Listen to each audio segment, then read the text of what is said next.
출애굽기 28장. 네 형 아론으로 하여금 이스라엘 백성들의 자손 가운데 그의 아들들인 나답과 아비후와 엘르아살과 이다말과 함께 너에게 나오게 하여라. 그리하여 그가 제사장 직분을 맡아 나를 섬기게 하여라. 너는 네 형 아론을 위해 거룩한 옷을 지어주어 영광과 아름다움을 선사해야 하는데, 내가 지혜의 영을 주어 뛰어난 솜씨를 갖게 된 사람들 모두에게 말해 제사장으로 나를 섬기게 될 아론을 거룩하게 할 옷을 짓게 하여라. 그들이 지어야 할 옷들은 가슴패, 에봇 안에 받쳐 입는 겉옷과 속옷, 관, 띠다. 그들은 네 형 아론과 그의 아들들을 위해 이 거룩한 옷들을 지어야 한다. 그래야 그들이 제사장으로 나를 섬기게 될 것이다. 그들로 하여금 금실, 청색실, 자주색실, 홍색실, 고운 배실을 쓰게 하라. 금실, 청색실, 자주색실, 홍색실과 고운 배실로 에봇을 만들되 정교한 솜씨로 해야 한다. 에봇의 두 귀퉁이에는 어깨끈을 붙여 묶을 수 있게 하고, 허리띠도 그것과 마찬가지로 정교하게 짜되 금실, 청색실, 자주색실, 홍색실과 고운 배실로 에봇과 하나로 이어서 짠다. 호마노 보석 2개를 가져다가 그 위에 이스라엘 아들들의 이름을 새기는데, 태어난 순서에 따라 한 보석에 6 이름을, 또 한 보석에 나머지 6 이름을 새긴다. 이 2 보석 위에 이스라엘의 아들들 이름을 새기는 것은 보석 세공사가 인장을 새기는 것 같이 하여라. 그러고 나서 이 보석들을 금틀에 박고 이스라엘 아들들을 기억나게 하는 보석으로 에봇의 어깨끈에 붙인다. 아론이 여호와 앞에서 그 어깨에 이 이름들을 달아 기억나게 하는 것이다. 또 금틀을 여러 개 만들고 순금으로 노끈 같은 사슬 2개를 따 만들어 그 틀에 붙인다. 또 너는 심판할 때 필요한 가슴패를 만들되 정교한 솜씨로 해야 하는데, 에봇처럼 금실, 청색실, 자주색실, 홍색실과 고운 배실로 만들어라. 그것은 길이와 너비가 모두 한 뼘인 정사각형으로 2겹으로 만든다. 그리고 그 위에 보석을 4줄로 박아라. 첫째 줄은 루비, 토파즈, 녹주석, 둘째 줄은 터키옥, 사파이어, 에메랄드, 셋째 줄은 호박, 백마노, 자수정, 넷째 줄은 녹보석, 호마노, 벽옥으로 박는데 금틀에다 놓고 박는다. 이들 보석에는 이스라엘의 12명의 아들들 이름이 있어야 하는데, 보석에 각각 이름을 하나씩 새기되 12지파에 따라 인장을 새기는 것 같이 하여라. 가슴패에 필요한 것은 순금으로 만든 노끈 모양인데, 그것을 가슴패 2 귀퉁이 쪽에 달 것이다. 먼저 가슴패에 순금 고리 2개를 만들어 위쪽 2 귀퉁이에 단다. 그리고 그 2 고리에다 만들어둔 노끈 모양을 각각 붙이고, 그 노끈 모양 다른 쪽 끝은 에봇의 어깨에 다는 보석판에 단단히 붙이는 것이다. 그러고는 금고리 2개를 더 만들어 가슴패의 아래쪽 2 귀퉁이에 달되 안쪽에 단다. 또 금고리 2개를 더 만들어 에봇의 앞자락 정교하게 짠 허리띠 위에다 가슴패 아래쪽에 달린 금고리들과 짝이 되게 단다.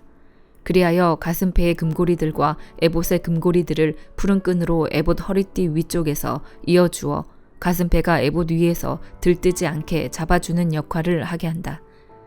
이렇게 아론은 성소에 들어갈 때마다 그의 가슴에 이스라엘 아들들의 이름이 적힌 판결의 가슴패를 달고 들어가니, 이것은 여호와 앞에 항상 기억나게 하는 것이다. 또한 이 판결의 가슴패에 우림과 둠밈을 붙여야 한다. 그리하여 아론이 여호와 앞에 들어갈 때마다 이것들이 그의 가슴에 있게 하여라. 아론은 이스라엘 백성들을 위한 판결을 할 때 여호와 앞에서 항상 그의 가슴에 지녀야 할 것이다. 에봇 안에 받쳐 입는 겉옷은 전체가 청색이어야 하는데, 그 중앙에 머리 들어갈 구멍을 낸다. 이 구멍 주위에는 깃 같은 것을 짜서 대어 찢어지지 않게 하여라. 이 겉옷 밑단에는 돌아가며 청색실과 자주색실과 홍색실로 만든 석류들을 달고, 그 사이사이에는 금방울을 달아라. 곧 금방울 하나, 석류 하나, 금방울 하나, 석류 하나를 겉옷 밑단에 죽 돌아가며 다는 것이다. 아론은 제사장으로 일할 때 이 옷을 입어야 한다. 그가 여호와 앞 성소에 드나들 때 방울 소리가 들릴 것이니, 그러면 그가 죽지 않을 것이다. 또 순금으로 패를 만들어 그 위에 인장 새기듯 여호와께 거룩이라고 새겨라. 그 패에 청색끈을 달아 관에 매달되 관 정면에 단다. 그리고 그것을 아론의 이마에 붙여 이스라엘 백성들이 거룩한 예물을 잘못 드려서 짓는 죄를 그가 지게 할 것이다. 곧 그것들이 여호와께서 받으실 만한 예물이 되도록 아론은 이마에 그것을 계속 붙이고 있어야 하는 것이다. 또 에봇 안에 받쳐 입는 속옷은 고운 배실로 짜고 관도 고운 배실로 만들어라. 허리띠는 술을 놓아 만든다. 또 아론의 아들들을 위해서도 에봇 안에 받쳐 입는 속옷과 허리띠와 두건을 만들어 그들을 영광스럽고 아름답게 하여라. 너는 네 형 아론과 그의 아들들에게 이 옷들을 지어 입히고 나서 기름을 붓고 구별해 거룩하게 하며 그들이 제사장으로서 나를 섬기게 하여라. 너는 또 그들을 위해 허리에서부터 허벅지까지 오는 속바지를 만들어 몸을 가리게 하여라. 아론과 그의 아들들은 회막에 들어가거나 성소에서 제사장으로 일하기 위해 제단에 나아갈 때마다 이 옷들을 입어야 한다. 그러면 자기 죄로 인해 죽는 일이 없을 것이다. 이상은 아론과 그의 자손이 지켜야 할 영원한 규례다. 요한복음 7장. 일 후에 예수께서는 갈릴리 지방을 두루 다니셨습니다. 유대 사람들이 자기를 죽이려고 하기 때문에 유대 지방에서 다니기를 원하지 않으셨던 것입니다. 그런데 유대 사람들의 명절인 초막절이 가까워지자 예수의 동생들이 예수께 말했습니다. 이곳을 떠나 유대로 가십시오. 그래서 형님이 하는 일을 형님의 제자들도 보게 하십시오. 세상에 알려지기를 바라면서 숨어서 행동하는 사람은 없습니다. 형님이 이런 일을 할 바에는 자신을 세상에 드러내십시오. 예수의 동생들조차 예수를 믿지 않았기 때문에 이렇게 말한 것입니다. 그러자 예수께서 그들에게 말씀하셨습니다. 내 때는 아직 오지 않았다. 그러나 너희 때는 항상 준비돼 있다. 세상이 너희를 미워하지 못하고 나를 미워하는 것은 내가 세상에 하는 일들을 악하다고 증언하기 때문이다. 너희는 명절을 지키러 올라가거라. 나는 아직 내 때가 되지 않았으니 이번 명절에는 올라가지 않겠다. 이렇게 말씀하시고 예수께서는 갈릴리에 남아 계셨습니다. 그러나 예수의 동생들이 명절을 지키러 올라간 후에 예수께서도 아무도 모르게 올라가셨습니다. 명절 동안 유대 사람들은 예수를 찾으며 말했습니다. 그 사람이 어디 있소? 그곳에 몰려든 많은 무리 가운데서는 예수에 대해 말들이 많았습니다. 어떤 사람은 그분은 선한 사람이라고 하고 또 다른 사람은 아니다. 그는 백성들을 현혹하고 있다라고 말했습니다. 그러나 앞에 나서서 예수께 대해 떳떳이 말하는 사람은 아무도 없었습니다. 유대 사람들이 두려웠기 때문입니다. 명절이 반쯤 지났을 때에야 비로소 예수께서는 성전으로 올라가 가르치기 시작하셨습니다. 유대 사람들은 놀라서 말했습니다. 이 사람은 배우지도 않았는데 어떻게 이런 것을 아는가? 예수께서 대답하셨습니다. 나의 가르침은 내 것이 아니고 나를 보내신 분의 것이다. 누구든지 하나님의 뜻을 따르려는 사람은 이 가르침이 하나님에게서 온 것인지 내가 내 마음대로 말하는 것인지 알 것이다. 자기 마음대로 말하는 사람은 자기가 영광을 받으려고 하는 것이다. 그러나 자기를 보내신 분의 영광을 위해 일하는 사람은 진실하며 그 안에 거짓이 없다. 모세가 너희에게 율법을 주지 않았느냐? 그러나 너희 중에 율법을 지키는 사람이 하나도 없구나. 도대체 너희는 왜 나를 죽이려 하느냐? 무리가 대답했습니다. 당신은 귀신 들렸소. 누가 당신을 죽이려고 한다는 것이요? 예수께서 그들에게 말씀하셨습니다. 내가 한 가지 일을 행하자 너희 모두가 놀랐다.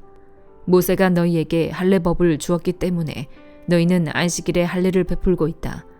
사실 할례는 모세에게서 온 것이 아니라 그전 조상들에게서 온 것이다. 그래서 너희는 안식일에도 사람들에게 할례를 베푸는 것이다. 이와 같이 모세의 율법을 어기지 않으려고 사람이 안식일에도 할례를 받는데 내가 안식일에 사람의 온몸을 성하게 해주었다고 해서 너희가 어찌 내게 화를 내느냐. 겉모양으로만 판단하지 말고 공정하게 판단하라. 바로 그때 몇몇 예루살렘 사람들이 말했습니다. 이 사람이 바로 그들이 죽이려는 사람이 아닌가. 보시오. 그가 여기서 공공연하게 말하고 있는데도 저들이 아무 말도 하지 못하는 것을 보니 관리들도 정말 이 사람을 그리스도로 알고 있는 것이 아닌가. 우리는 이 사람이 어디에서 왔는지 알고 있다. 그러나 그리스도가 오실 때에는 어디에서 오시는지 아는 사람이 없을 것이다. 그러자 예수께서는 성전에서 가르치시다가 큰 소리로 말씀하셨습니다. 너희는 나를 알고 또 내가 어디에서 왔는지 안다. 그러나 나는 이곳에 내 스스로 온 것이 아니다. 나를 보내신 분은 참되시다. 너희는 그분을 알지 못하지만 나는 그분을 안다. 내가 그분에게서 왔고 그분은 나를 보내셨기 때문이다. 이 말에 그들은 예수를 붙잡으려고 했습니다. 그러나 아직 때가 되지 않았기 때문에 아무도 그분에게 손댈 수 없었습니다. 그러나 무리 가운데서 많은 사람이 예수를 믿었습니다. 그들은 그리스도께서 오시더라도 이분보다 더 많은 표적들을 행하시겠는가 라고 말했습니다. 사람들이 예수께 대해 이렇게 수근거리는 것을 바리새파 사람들이 들었습니다. 대제사장들과 바리새파 사람들은 예수를 잡으려고 성전 경비병들을 보냈습니다. 예수께서 말씀하셨습니다. 나는 잠시 동안 너희와 함께 있다가 나를 보내신 분께로 갈 것이다. 너희가 나를 찾아도 만나지 못할 것이요 또 내가 있는 곳에 너희가 올 수도 없을 것이다. 그러자 유대 사람들이 서로 말했습니다. 이 사람이 어디로 가기에 자기를 찾지 못할 것이라고 하는가? 그리스 사람들 가운데 흩어져 사는 유대 사람들에게 가서 그리스 사람들을 가르치겠다는 것인가? 또 너희가 나를 찾아도 만나지 못할 것이요 또 내가 있는 곳에 너희가 올 수도 없을 것이다 라고 한 말은 도대체 무슨 뜻인가? 초막절의 가장 중요한 날인 마지막 날에 예수께서 일어나 큰 소리로 말씀하셨습니다. 누구든지 목마른 사람은 다 내게로 와서 마시라. 누구든지 나를 믿는 사람마다 성경의 말씀대로 생수의 강이 그의 배에서 흘러나올 것이다. 이것은 예수를 믿는 사람들이 받게 될 성령을 가리켜서 하신 말씀이었습니다. 그때까지 성령을 주시지 않았던 것은 예수께서 아직 영광을 받지 않으셨기 때문입니다. 예수의 말씀을 듣자마자 몇몇 사람들이 말했습니다. 이분은 참으로 그 예언자이시다. 어떤 사람들은 이분은 그리스도이시다라고 했습니다. 또 다른 사람들은 그리스도가 어떻게 갈릴리에서 나온단 말인가? 성경의 그리스도는 다윗의 가문에서 나실 것이며 다윗이 살던 동네 베들레헴에서 나신다고 말하지 않았는가? 라고도 했습니다. 사람들은 예수로 인해 서로 편이 갈리게 됐습니다.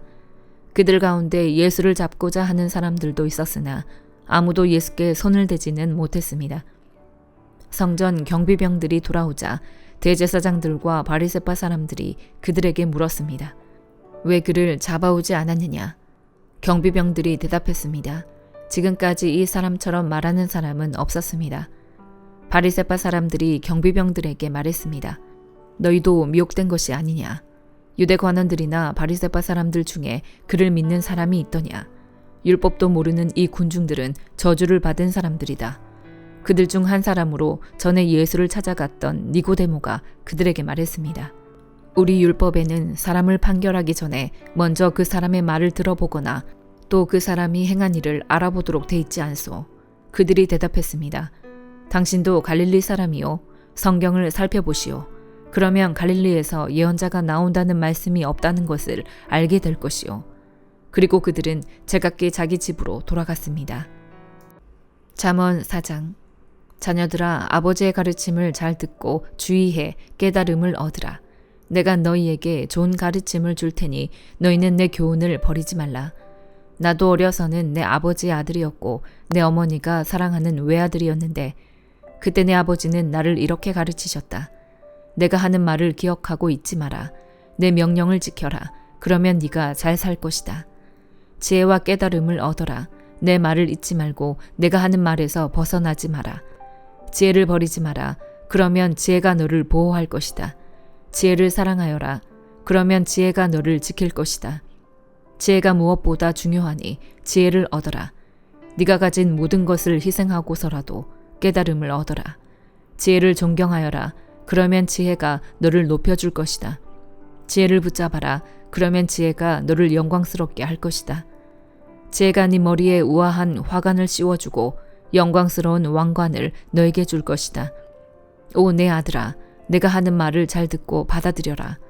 그러면 네가 장수할 것이다. 내가 너에게 지혜의 길을 가르쳐주고 너를 바른 길로 이끌어 주었으니 네가 걸을 때 네 걸음에 걸리는 것이 없고 네가 달릴 때 넘어지지 않을 것이다. 내 교훈을 꼭 붙잡고 굳게 지켜라. 그것이 네 생명이기 때문이다. 악인의 길에 발을 내딛지 말고 악한 사람의 길로 다니지 마라. 그 길을 피하고 지나가지 말며 돌아서거라. 그들은 악한 짓을 하지 않으면 잠을 못 자고 누군가를 해치지 않으면 잠이 오지 않는 사람들이다. 그들은 악한 방법으로 얻은 빵을 먹고 폭력으로 빼앗은 술을 마신다. 그러나 의인의 길은 동틀 무렵 비추는 빛과 같아서 점점 밝아져 환한 대낮같이 되지만 악인의 길은 어둠 같아서 넘어져도 무엇에 걸려 넘어졌는지조차 모른다. 내 아들아, 내가 하는 말을 주의하고 내 말에 귀를 기울여라. 그것을 너에게서 떠나지 않게 하고 그것을 네 마음속 깊이 잘 간직하여라. 내 말은 깨닫는 자들에게 생명이 되고 그들의 온몸을 건강하게 해준다. 무엇보다도 네 마음을 지켜라. 네 마음에서 생명의 샘이 흘러나오기 때문이다. 더러운 말을 버리고 거짓되고 남을 해치는 말은 입 밖에도 내지 마라. 네 눈은 앞만 똑바로 보고 다른 곳으로 시선을 돌리지 말고 네가 발 디딜 곳을 잘 살피고 네 모든 길을 곧게 하며 확실히 행하여라. 좌우로 치우치지 말고 네 발을 악에서 멀리하여라. 갈라디아서 3장. 오 어리석은 갈라디아 사람들이여, 예수 그리스도께서 십자가에 못 박히신 것이 여러분의 눈앞에 분명히 드러나 있는데 누가 여러분을 미혹했습니까? 여러분에게 한 가지만 묻고 싶습니다. 여러분은 율법의 행위로 성령을 받았습니까? 아니면 복음을 듣고 믿음으로 성령을 받았습니까? 여러분은 그렇게도 어리석단 말입니까? 성령으로 시작했다가 이제 와서 육체로 마치려고 합니까? 여러분은 그렇게 많은 고난을 헛되이 경험했단 말입니까? 정말 헛된 일이었습니까? 하나님께서 여러분에게 성령을 주시고 여러분 가운데서 능력을 행하시는 것이 여러분이 율법을 행하기 때문입니까? 아니면 복음을 듣고 믿기 때문입니까? 이와 같이 아브라함도 그가 하나님을 믿었더니 이것이 하나님께 의로 여겨졌다라고 했습니다. 그러므로 여러분은 믿음에서 난 사람들이 바로 아브라함의 자손임을 아십시오. 성경은 하나님께서 믿음으로 인해 이방 사람을 의롭다고 인정하실 것을 미리 알고 먼저 아브라함에게 복음을 선포했습니다. 모든 이방 사람이 네 안에서 복을 받을 것이다. 그러므로 믿음에서 난 사람들은 믿음이 있는 아브라함과 함께 복을 받습니다. 율법의 행위에 근거해 사는 사람들은 모두 저주 아래 있습니다. 기록되기를 율법책에 기록된 모든 것을 항상 지켜 행하지 않는 사람은 다 저주를 받는다라고 했기 때문입니다. 하나님 앞에서는 어느 누구도 율법으로 의롭다고 인정받지 못하는 것이 분명합니다. 의인은 믿음으로 살리라라고 했기 때문입니다. 율법은 믿음에서 난 것이 아닙니다. 오히려 율법을 행하는 사람은 율법 안에서 살리라라고 했습니다. 그리스도께서는 우리를 위해 저주를 받으시고 율법의 저주에서 우리를 구속해 주셨습니다. 기록되기를 나무에 달린 사람마다 저주를 받았다라고 했기 때문입니다. 이는 아브라함의 복이 그리스도 예수 안에서 이방 사람에게 미치게 하고 우리도 믿음으로 성령의 약속을 받게 하기 위함입니다. 형제들이여, 내가 사람의 예를 들어 말합니다. 사람의 언약이라도 한번 맺은 후에는 아무도 그것을 무효로 하거나 덧붙일 수 없습니다. 하나님께서 아브라함과 그의 자손에게 약속을 주실 때 여러 사람을 가리켜 자손들에게 라고 하지 않으시고 오직 한 사람을 가리켜 네 자손에게 라고 하셨는데 이는 곧 그리스도이십니다. 내가 말하고자 하는 것은 이것입니다. 430년 후에 생긴 율법이 하나님에 의해 미리 정해진 언약을 무효화해 그 약속을 취소할 수 없다는 것입니다. 만일 유업이 율법에서 난 것이라면 그것은 더 이상 약속에서 난 것이 아닙니다. 하나님께서는 은혜로 약속을 통해 아브라함에게 유업을 주셨습니다. 그러면 율법은 무엇입니까? 율법은 약속된 자손이 오시기까지 죄 때문에 더한 것입니다. 이 율법은 천사들을 통해 한 중보자의 손으로 주어졌습니다. 그 중보자는 한 편만을 위한 중보자가 아닙니다. 그러나 하나님은 한 분이십니다. 그러면 율법이 하나님의 약속과 상반되는 것입니까? 결코 그럴 수 없습니다. 만일 율법이 생명을 줄 수 있는 것으로 주어졌다면 분명히 의는 율법에서 났을 것입니다. 그러나 성경은 모든 것을 죄 아래 가두었습니다. 이는 믿는 사람들에게 예수 그리스도를 믿는 믿음에 근거한 약속을 주시기 위함입니다. 믿음이 오기 전에는 우리가 율법 아래에 매여 장차 계시될 믿음의 때까지 갇혀 있었습니다. 그래서 율법은 그리스도의 때까지 우리를 인도하는 선생이 됐습니다. 이는 우리로 하여금 믿음으로 의롭다고 인정받게 하려는 것입니다. 그러나 이제는 믿음이 왔으므로 우리는 더 이상 율법이라는 선생 아래 있지 않습니다. 여러분은 모두 그리스도 예수 안에서 믿음으로 하나님의 아들들이 됐습니다. 그리스도와 합해 세례를 받은 사람은 모두 그리스도로 옷 입었기 때문입니다. 유대 사람도 없고 그리스 사람도 없고 종도 없고 자유인도 없고 남자도 없고 여자도 없습니다. 여러분 모두는 그리스도 예수 안에서 하나이기 때문입니다. 만일 여러분이 그리스도께 속한 사람이면 여러분은 아브라함의 자손이요 약속을 따른 상속자입니다. 아멘.